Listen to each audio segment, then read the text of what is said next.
Shalom jemaat Tuhan, PIK kali ini bertemakan Injil dari Tuhan bagi orang Buddha. Mari kita berdoa.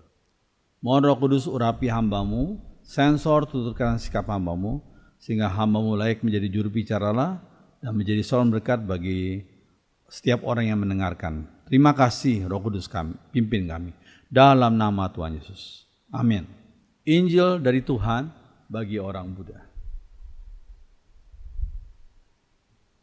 Pendiri dari Buddhism adalah seorang bernama Siddhartha Gautama yang hidup sekitar tahun 563 sampai 483 sebelum Masehi. Beliau adalah seorang pangeran dari kasta ksatria dalam Hinduism. Kasta ksatria dalam Hinduism.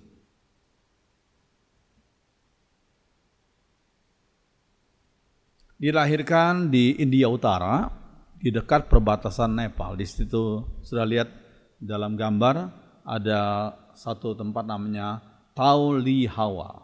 Ya, kira-kira disitulah beliau dilahirkan. Di India Utara dekat perbatasan Nepal, Siddhartha dibesarkan di istana yang penuh dengan kemewahan.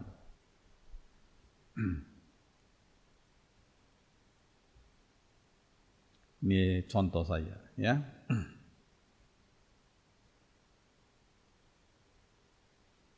Ya, pada suatu hari dalam perjalanan beliau ke taman kerajaan, beliau melihat seorang yang sudah tua.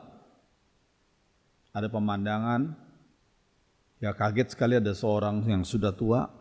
Yang kedua seorang yang sakit. Yang ketiga orang mati. Dan yang keempat seorang biarawan yang sedang meminta-minta sedekah. 4 macam orang yang beliau lihat waktu itu. Ya. Seorang sudah tua, seorang yang sakit, orang mati, dan biarawan yang sedang meminta sedekah. Pemandangan itu berdampak sangat dalam di hatinya, berdampak sangat dalam. Dia mulai memikirkan tentang problema penderitaan manusia. Problema penderitaan manusia. Yang mungkin tidak terpikir sebelumnya karena beliau hidup di istana raja yang semuanya serba kecukupan. Ya.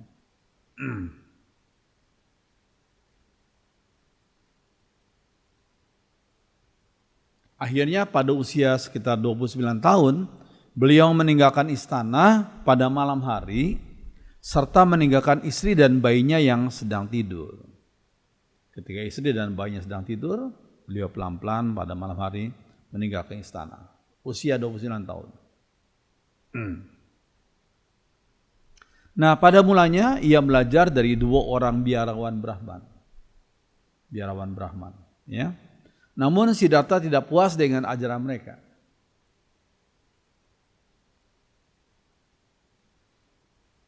Kemudian ia mengubah hidupnya dengan cara asketisme yang ekstrim.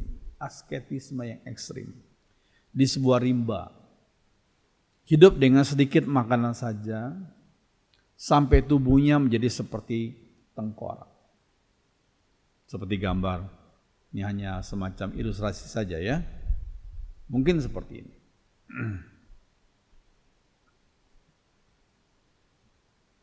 Nah, setelah meditasi yang berkepanjangan, Siddhartha duduk di bawah pohon Bodhi. Pohon Bodhi. Secara tiba-tiba ia menerima jawaban dari pertanyaan-pertanyaannya dan menjadi Buddha.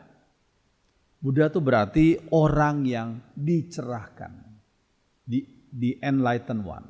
Orang yang dicerahkan. Peristiwa tersebut merupakan titik balik dalam kehidupannya setelah mendapat pencerahan itu. Sang Buddha menjadi pengkhotbah keliling yang memberitakan ajarannya sampai usianya sekitar 80 tahun. Setelah itu meninggal ya, sampai usia sekitar 80 tahun.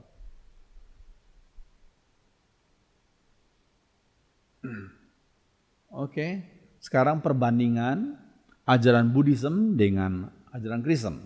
Kita lihat perbandingannya. Yang pertama adalah tentang doktrin tentang Allah. Doktrin tentang Allah.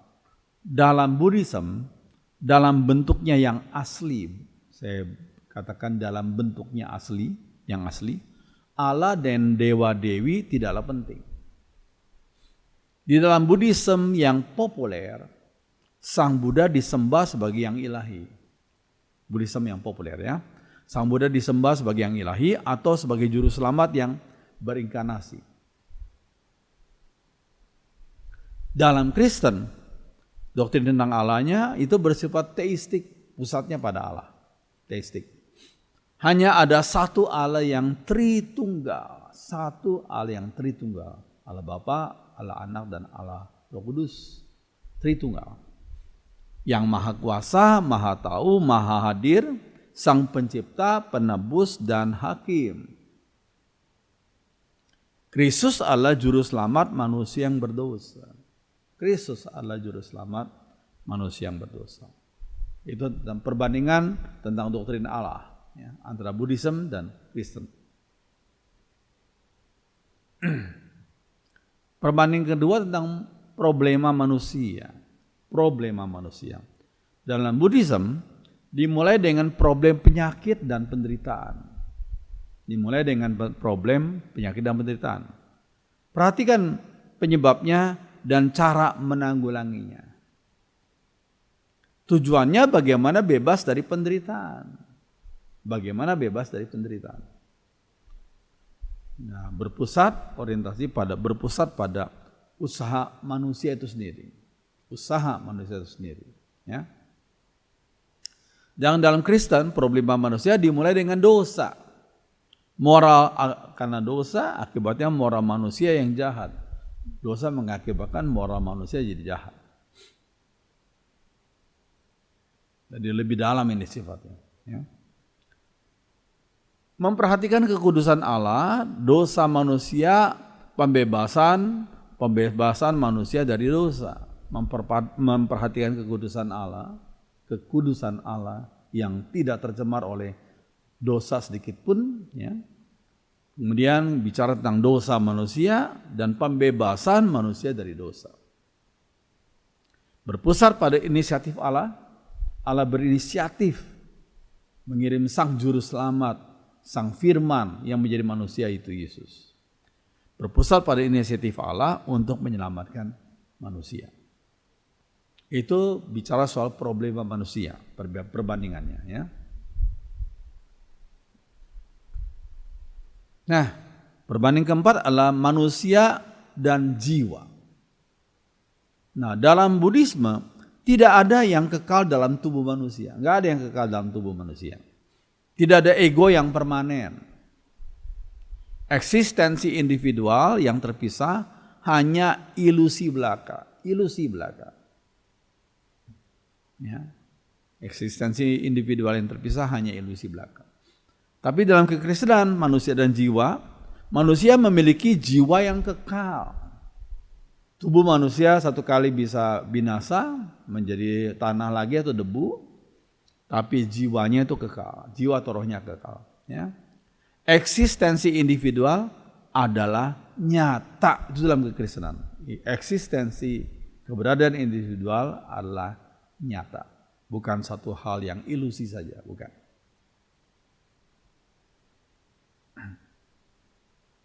Ya, kemudian aksi dan akibatnya. Bagaimana aksi dan akibatnya? Dalam Buddhisme, karma, mereka menyebutnya karma. Karma adalah aksi dan reaksi. Hukum sebab akibat, itulah karma. Hukum sebab akibat. Berkaitan dengan lingkaran lahir dan dilahirkan kembali. Itu. Kalau baik-baik, dia akan dilahirkan dalam tingkat yang lebih tinggi. Kalau berbuat jahat, dia akan dilahirkan dalam keadaan miskin, susah, bahkan mungkin menjadi ciptaan yang lebih rendah lagi, gitu ya. Entah itu mungkin binatang atau yang lain. Ya. Jadi berkaitan dengan lingkaran lahir dan dilahirkan kembali. Jadi itulah dalam Buddhisme karma. Ya. Jadi kalau bicara soal karma itu berkaitan dengan kelahiran kembali, yaitu reinkarnasi. Itu menurut Buddhism. Ya. Kalau kelahiran kembali dalam kekristenan itu lain. Kita yang hidup sekarang ini, karena kita percaya Tuhan Yesus, bagian rohani kita dilahirkan kembali oleh Roh Kudus. Sehingga kita mempunyai natur dan sifat yang diperbarui untuk memuliakan nama Tuhan. Ya. Oke. Dalam kekristenan aksi dan akibatnya ada hukum moral. Apa yang ditabur juga yang dituai, ya itu. Itu secara manusia yang hidup ini ada hukum moral. Apa yang ditabur itu dalam Galatia 6 ya, hukum tabur tuai itu. Siapa yang menabur dalam daging, dia akan menuai dalam kebinasaan. Ya. Namun pengampunan ditawarkan oleh Kristus. Kristus menawarkan pengampunan bagi siapa saja yang mau percaya padanya, sang juru selamat. Ya. Hasilnya adalah kelahiran kembali dan hidup yang baru. Kelahiran kembali, bagian roh manusia itu dilahirkan kembali oleh Roh Kudus. Dan kehidupan kita menjadi baru, kehidupan yang memuliakan Tuhan. Di sini sekarang, ketika nafas kita masih bersatu dengan tubuh kita. Ya. Oke, itulah kekristenan. Ya. Kemudian, ya, tentang cara untuk diselamatkan. Bagaimana cara untuk diselamatkan? Dalam Buddhisme, dengan menghapuskan semua keinginan. Dengan menghapuskan semua keinginan. Caranya adalah dengan usaha manusia sendiri. Manusia berusaha untuk menghapuskan semua keinginan. Pertanyaannya, bisakah manusia dihapuskan dari keinginan dihapuskan? Bukankah untuk hidup dalam kehidupan tanpa keinginan perlu keinginan? Saya ulangi lagi. Untuk kita hidup tanpa keinginan pun itu perlu keinginan. Saya ingin agar hidup saya tanpa keinginan. Ya itu keinginan juga. Ya. Oke, itu dalam Buddhisme. Tapi dalam kekristenan, dengan anugerah melalui iman dalam Yesus yang menderita bagi kita, dan yang menang dari penderitaan dan kematian.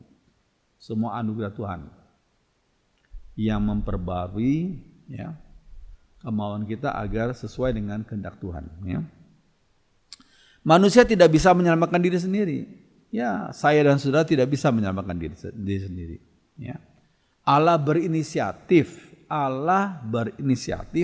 dan menyediakan penebusan sebagai anugerah. Allah berinisiatif dan menyediakan penebusan sebagai anugerah. Kita ditebus oleh anugerah Allah. Kita mau percaya pada Yesus, kemauan itu pun anugerah Allah juga. Kita mau hidup berkenan di hadapan Tuhan, kemauan itu pun anugerah Tuhan saja. By the grace of God only. Oleh anugerah Tuhan saja. Puji Tuhan. Ya. Itu cara untuk diselamatkan.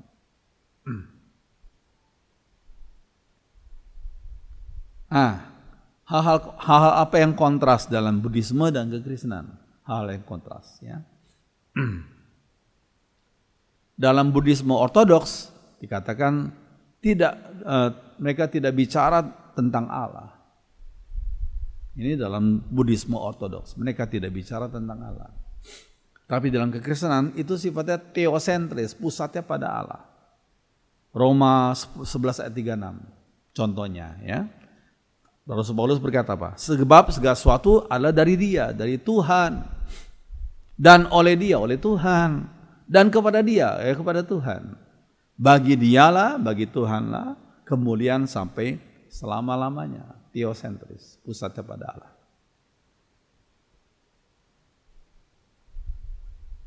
Oke, hal kontras yang kedua, dalam Buddhisme ortodoks, Siddhartha itu tidak mengklaim diri sebagai ilahi. Dalam Buddhisme ortodoks, Siddhartha tidak mengklaim diri sebagai yang ilahi. Dia pernah berkata, aku telah menemukan jalan, dikatakan. Aku telah menemukan jalan. Sekarang aku mau tunjukkan kepada kalian jalan itu. Beliau tidak mengklaim diri sebagai yang ilahi. Aku telah menemukan jalan, katanya. Dan aku mau tunjukkan kepada kalian jalan itu. Ya. Tapi kalau kita bandingkan dengan kekristenan, Tuhan Yesus berkata apa? Akulah jalan. Ho hodos. Akulah kebenaran. Ho aletheia. Dan akulah hidup. Ho zoe. The life. Ya. Puji Tuhan. Dalam Buddhisme ortodoks, yang ketiga itu hidup dalam dunia yang tidak permanen. Hidup dalam dunia yang tidak permanen. Tapi kekristenan mengajarkan Kristus dan kerajaannya tidak berubah. Kristus dan kerajaan tidak berubah. Lihat Ibrani 13 ayat 8. Yesus Kristus tetap sama baik kemarin maupun hari ini dan sampai selama-lamanya. Jadi Kristus dan kerajaannya tidak berubah. Puji Tuhan.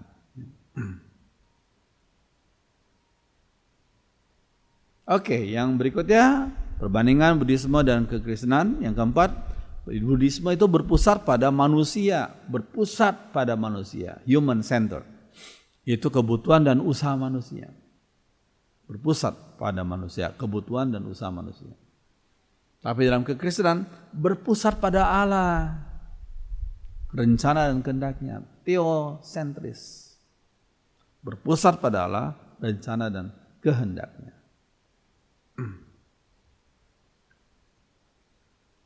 Oke, yang berikutnya dalam Buddhisme tidak ada yang kekal di dalam tubuh manusia. Katakan gitu ya, tidak ada yang kekal dalam tubuh manusia. Dalam kekristenan ada jiwa atau roh yang kekal.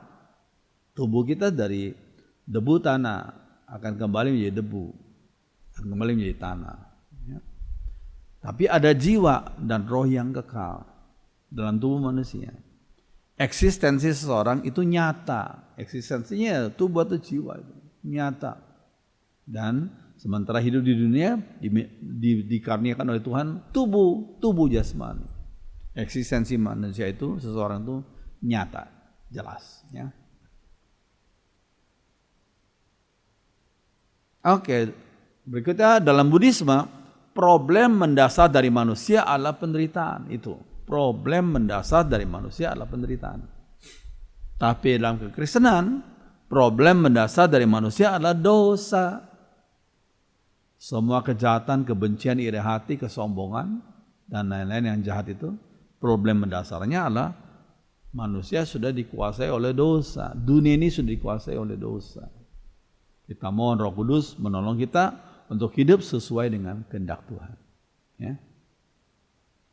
Jadi seorang yang mampu berkuasa berbuat sesuatu hal akibatnya membuat orang lain menderita. Mengapa demikian? Kekristenan menjawab problem mendasarnya adalah manusia sudah berdosa. Manusia yang berdosa punya sinful nature, bernatur dosa. Oke, yang berikutnya, Buddhisme dalam yang ketujuh, keselamatan bagi Buddhisme adalah lepas dari penderitaan. Itulah, lepas dari penderitaan, bebas dari reinkarnasi yang terus-menerus. Itu keselamatan bagi mereka. Lepas dari penderitaan, bebas dari reinkarnasi yang terus-menerus. Kapan? Nggak ngerti. Ya. Oke, tapi dalam kekristenan, keselamatan itu artinya bebas dari dosa dan berdamai dengan Allah Sang Pencipta. Bebas dari dosa dan berdamai dengan Allah. Hanya ada satu kali kelahiran kembali. One time for born again. Hanya satu kali kelahiran kembali. Yang dilakukan oleh Roh Kudus dalam diri, dalam hati seseorang. Born again. Lihat dalam Yohanes 3 itu. Ya. Oke.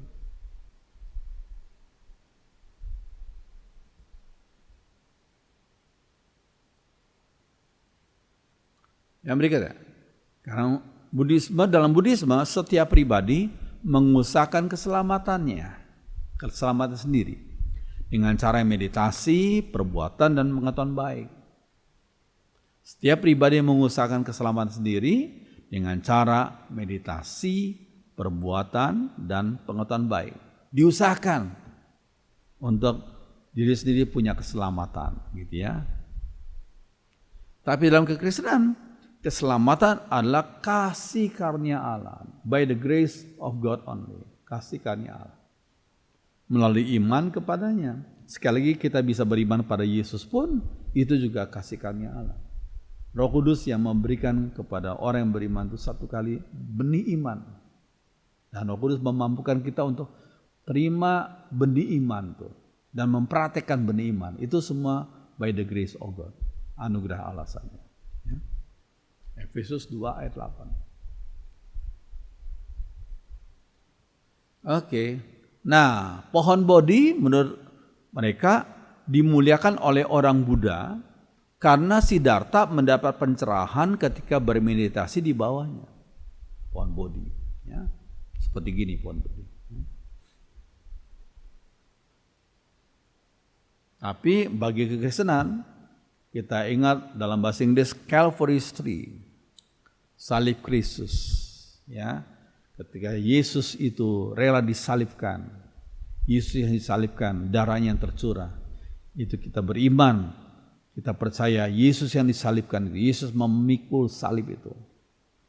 Dan Yesus berarti memikul dosa umatnya, umat yang percaya padanya. Ya. Sekalian oleh salib Kristus, oleh Yesus yang disalibkan itu, dosa kita diampuninya. Puji Tuhan. Ya. Jadi yang bisa mengampuni dosa kita bukan benda salib itu, tapi Yesus yang rela disalibkan untuk mengampuni dosa kita. Puji Tuhan. Ya. Nah, pohon bodi menandakan kesempurnaan pengetahuan. Bodi artinya pengetahuan atau hikmat. Tapi salib Kristus menandakan kesempurnaan kasih Tuhan. Karena kasihnya beliau rela menyerahkan nyawanya, menyerahkan darahnya untuk penebusan umatnya.